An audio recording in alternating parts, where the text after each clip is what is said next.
happen, it's a war that, or all sides lose. And so rattling of sabers and dangerous rhetoric is clearly unhelpful and something that we won't engage in. Our next question goes to Suzanne Geilhard from ZDF.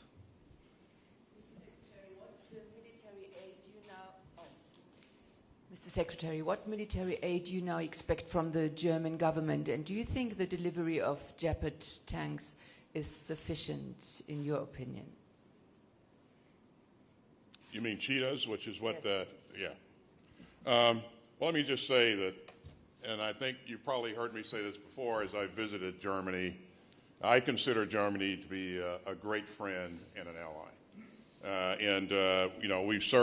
I've served in Germany as an officer and worked with German forces, and it's always been a real pleasure to work alongside our German partners here.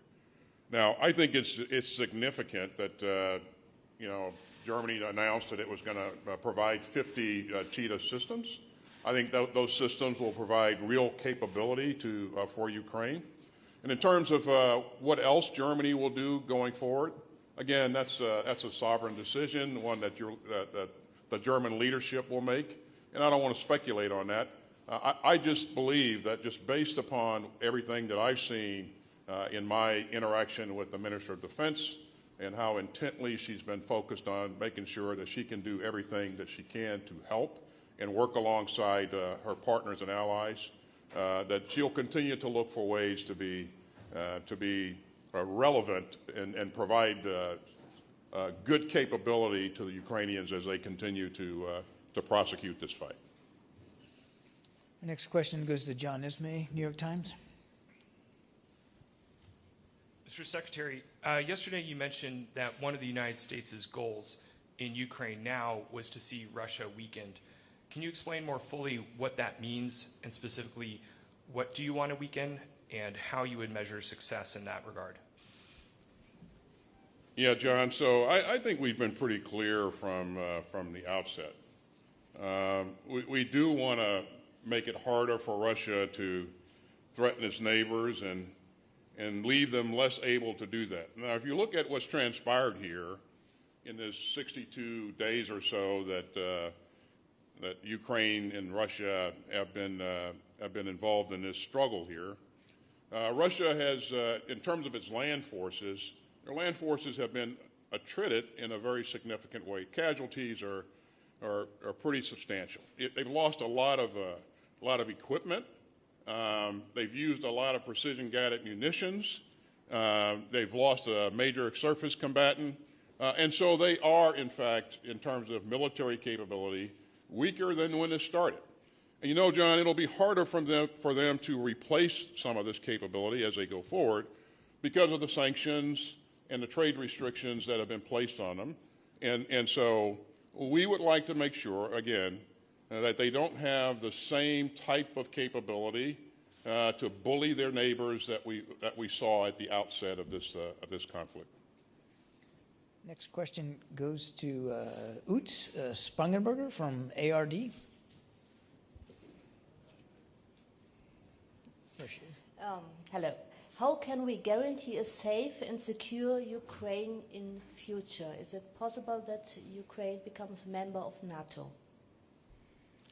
That's again, that'll be a sovereign decision. I think that NATO will always stand by its principles of maintaining an open door. So I don't want to speculate on what could come. I do believe that in the future, if the possibility exists, I think Ukraine will seek to once again apply to become a member of NATO. But again, that's probably a bit down the road, and speculation at this point is not very helpful. I think the first step is to end this conflict, and I think what needs to happen to cause the conflict to come to an end is Mr. Putin needs to make a decision to end this conflict. He's the person that started it. It was unjustified, and of course, it'll be his decision to de-escalate and then go back to the negotiating table. And we really all would like to see that happen. Okay, and the last question today, mindful of our time, goes to Uwe Driesen from TV2 Denmark. Uwe. Thanks.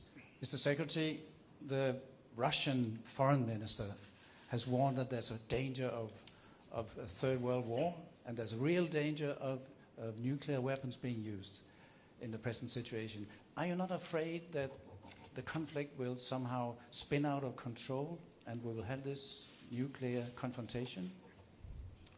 Well, we certainly will do everything within our power and within Ukraine. Ukraine will have the same approach, do everything within their power to make sure it doesn't spin out of control.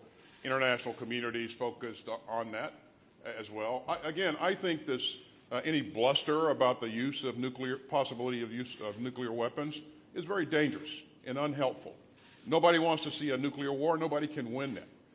And as we do things and as we take actions, we're always mindful of making sure that we have the right balance and that we're taking the right approach. So there's always a possibility that a number of things can happen, but again, I think it's unhelpful and dangerous to rattle sabers and speculate about the use of nuclear weapons. Thanks. Thank you all. That's all the time we have for today's press conference. We really appreciate you all coming. Thank you.